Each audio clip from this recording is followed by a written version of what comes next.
This video contains spoilers for The Rithmatist, The Well of Ascension, Words of Radiance, and The Sunlit Man, all by Brandon Sanderson. Brandon Sanderson, as an author, is very well known for writing brilliantly choreographed, vibrantly described fight scenes.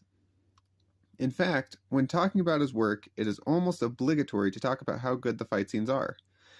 Whether it's a one-on-one fight such as Sazed versus Marsh in The Well of Ascension, a one against great odds fight, such as Adolin against a group of humans in Rhythm of War, or a full-on battle, such as Dalinar's army against the Parshendi in The Way of Kings.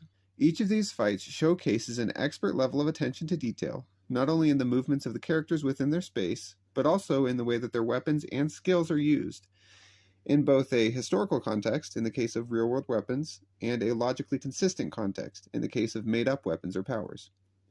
I think that descriptions of movement is an incredibly important part of writing a fight scene because it is what allows the reader to see the battle.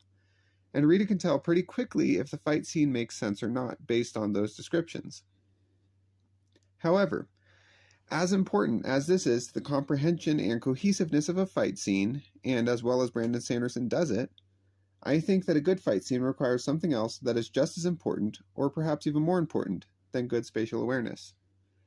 And that is emotion. A good fight scene, in my opinion, will evoke in the reader a strong emotion, something like fear, hope, admiration, or disgust. This is another thing that I think that Sanderson does exceptionally well. In The Way of Kings, when Dalinar's army is betrayed by Sidious and left to be destroyed, the reader is expertly led through a plethora of emotions. First, with an understanding of the story up to this point, we know that Dalinar and Sidious have been at odds with each other on an issue where they agree on what needs to be done, but they disagree on the means to achieve it. It has been a recent development in the book that they have begun setting aside their differences and working together to accomplish that goal. Because of this context, the audience is hopeful about the fact that they might, through cooperation, be able to achieve the goal that they have been working towards. As soon as the battle begins, these hopes are completely dashed. The reader watches through Dalinar's eyes as the supporting army marches away, leaving him and his men stranded. We feel as the camaraderie that has been building up fades away to be replaced first by confusion and disbelief, then by anger, and finally by despair as he comes to terms with knowing that him, his son, and all of his men are doomed in a hopeless situation. Then, just as everything is consumed by hopelessness, the possibility of survival is renewed in the minds of both the reader and Dalinar as Bridge 4 turns back and sets its bridge across the chasm, allowing his army to retreat. This entire fight sequence is rife with emotion. Another example of emotion being a driving force behind a fight's ability to hold the reader's focus is the fight between Sazed and Marsh near the end of the Well of Ascension. In this fight, we find two men who, at their heart, are scholars, that are placed in a position of fighting each other against their wills. The reader is led to feel confusion and desperation as Sazed is attacked by Marsh, who, up until now, had been a staunch ally and, in some ways, a friend. We feel the small surge of confidence that Sazed gets as he beats back Marsh, then the fear and helplessness as he runs out of his ferrochemical stores and is beaten back in turn. At the end of the battle, we get to feel his final surge of confidence when he uses the rings that are embedded in his own flesh to heal and deal a disabling blow to Marsh. Throughout this fight, the reader's emotions are being led skillfully along the path through confusion, confidence, fear, then triumph. I think that Brandon Sanderson is masterful in his ability to not simply evoke emotions in his audience, but to evoke the right emotions. I don't think that I can stress enough the amount of times that I have read an action sequence in a book and been pulled straight out of my immersion by having the wrong emotion surface. The wrong emotion can take many forms, such as humor in a moment that is supposed to be serious, or loathing for a character that is supposed to be sympathetic or rooted for. I think the worst emotion that can be brought up in a reader, however, is indifference. In my experience, there is nothing that makes me put a book down faster than a fight scene whose outcome I am entirely indifferent to. This leads me into the final aspect of writing a good fight scene: properly set up stakes. By properly set up, I mean stakes that 1. Make sense, 2. The reader understands, and 3. The reader cares about. I think that the stakes of a fight scene are the main driving force behind making the reader feel any kind of emotion at all. For instance, in the fight between Nomad and the Cinder King in The Sunlit Man, we understand that if the Cinder King wins, then not only will Nomad die, but also Rebecca, Elegy, and everyone else that Nomad has been trying to help and protect for the entire book. These stakes work very well because they are extremely clear. They align neatly with the motivations of the characters involved, and they involve the fates of each character that the book has been following. The characters that, hopefully, the audience has come to care about by this point in the book. Without any stakes, it does not matter how well the battle is described or the emotions that the author is trying to bring out, because the reader knows that its results are unimportant. Having said all of this, I would like to do a deep dive into my favorite fight scene from any Brandon Sanderson book. The scene in question is the final duel from the Rithmatist. You would be forgiven for thinking I was going to say one of the other fights that I had already mentioned earlier in this video, or maybe one of the dozens of fights in Stormlight or Mistborn Saga. To be completely frank, I was surprised when I read The Rithmatist and found a fight that I came to regard so highly. Hear me out though, and I'll explain why exactly I think it's so good. First, I want to start with a brief synopsis of the book to make sure we're on the same page. The Rithmatist is about a student named Joel at a university in an alternate reality of the US. Joel wants to be something called a Rithmatist, which is someone who can use the magic in the world. I'll explain how the magic works in a minute. However, despite the fact that he has practiced the mechanics of the magic to the point that he is able to do it better than essentially all of the students who can use the magic, he is never chosen by the powers to be able to use the magic. As a counterpoint to Joel, there's a student named Melody who is able to use the magic but isn't very good at it, and doesn't really want the power. Through a series of events, they are placed for the summer under the tutelage of a magic-using professor named Fitch, who is tasked with teaching Melody to improve her skills. As they do this, a broader plotline is going on where magic-using students are going missing, and the book takes the form of a mystery when the main suspect is another, new professor named Nalazar. At this point, I think it would be appropriate to give a brief description of the magic system in this book. The system is called Rithmatics, and people who use it are called Rithmatists. The way it works is by drawing on the ground with chalk, which then creates an impassable barrier. The only way to get through this barrier is to destroy the line of chalk on the ground. So Rithmatists draw creatures out of chalk called chalklings that can go and destroy someone else's lines. It is important to note that anyone can draw with chalk, but only Rithmatists can make the chalk do anything, which is how Joel is able to be good at the mechanics of the magic without being able to actually use it. In this world, the Rithmatists are all trained by the same country for the same purpose, so there is virtually no fighting between them outside of non-lethal duels called a melee. In these duels, each Rithmatist draws a circle around themselves and then draws chalklings to try and destroy their opponent's circle. Whoever successfully breaches the other circle first wins. When drawing these circles, its strength is determined by how precisely it was done, so a sloppy circle is much easier to breach than a well-drawn one. It is in this area that Joel has excelled through excessive practice, and he has become adept at drawing incredibly precise circles that would be very difficult to break through if he were a Rithmatist. Melody, on the other hand, is very bad at drawing the circles, but is quite good at drawing chalklings. Going back to the story, Professor Fitch decides the best way to train Melody to improve is to have her spend hours tracing the basic circles in order to build up muscle memory. This will be important later. Melody doesn't want to be a Rithmatist, but feels pressure to become good at it because their nation uses the very limited number of Rithmatists to fight against a greater threat that would potentially kill everyone in their nation and maybe the whole world if it was left unchecked. Throughout the book, it is stated many times that there is a single large melee that this school puts on at the end of the year, in which some of the Rithmatist students, sponsored by the teachers in the school, duel in teams. The winners of this melee, which takes the place in the form of team against team in a free-for-all, are given positions of leadership and influence among the Rithmatists who are fighting on the front lines against the threat that might kill them all. This also will be relevant later.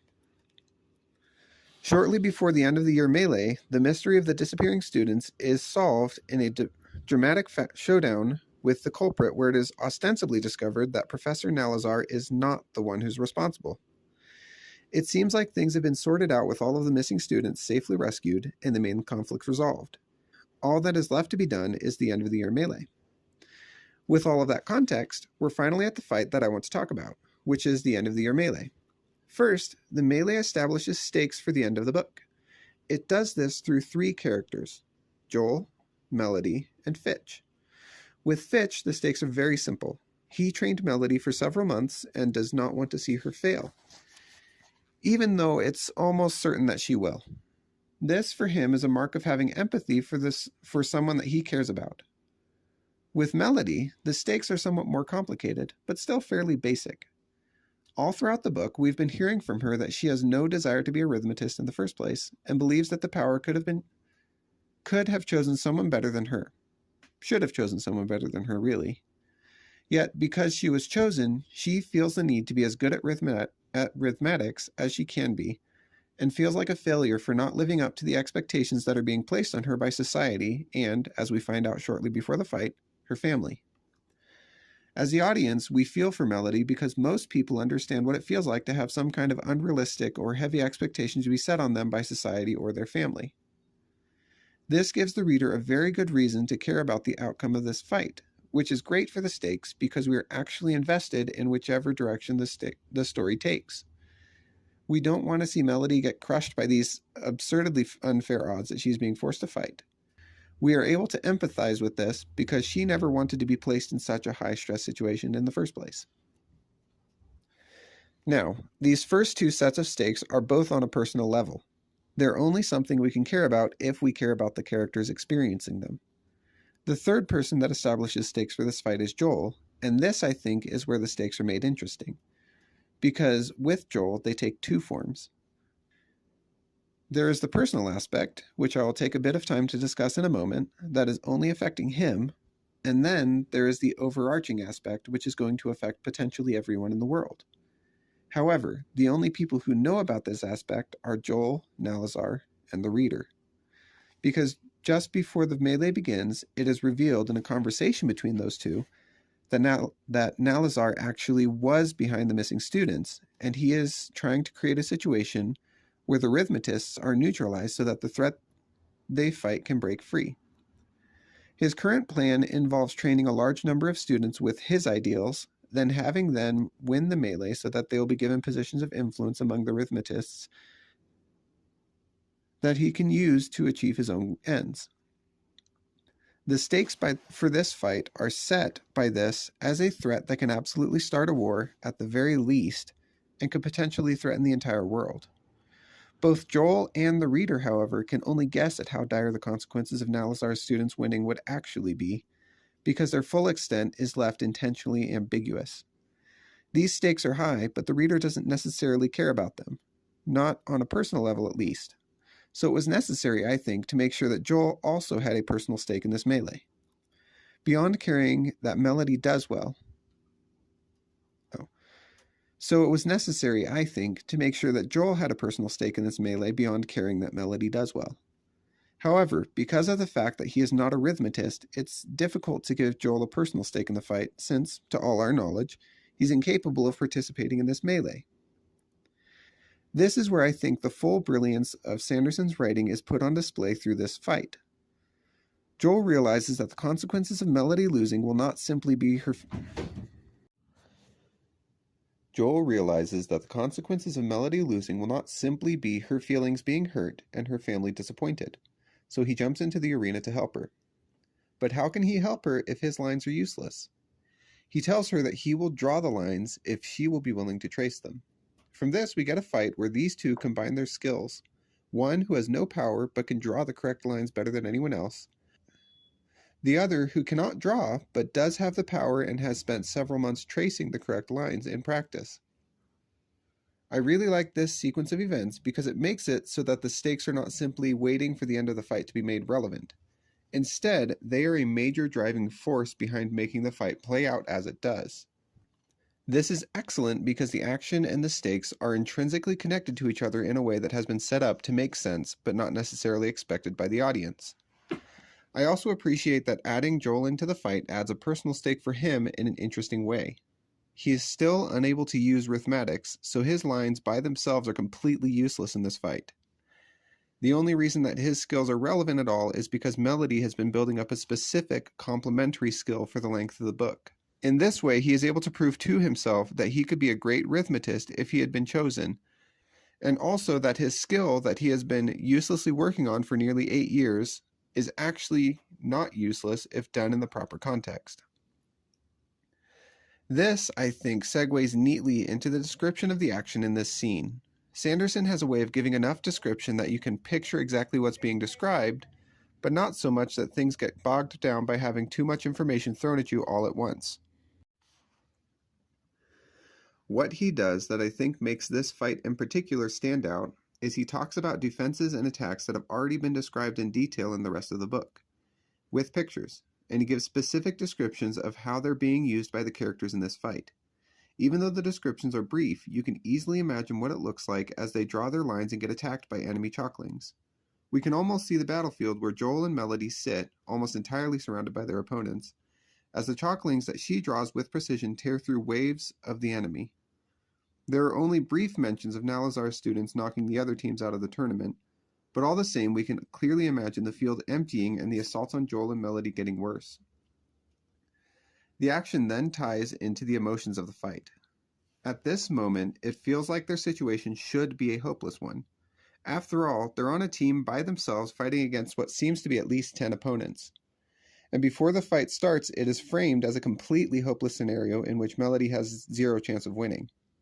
But that changes as soon as Joel joins her and they combine their skills together.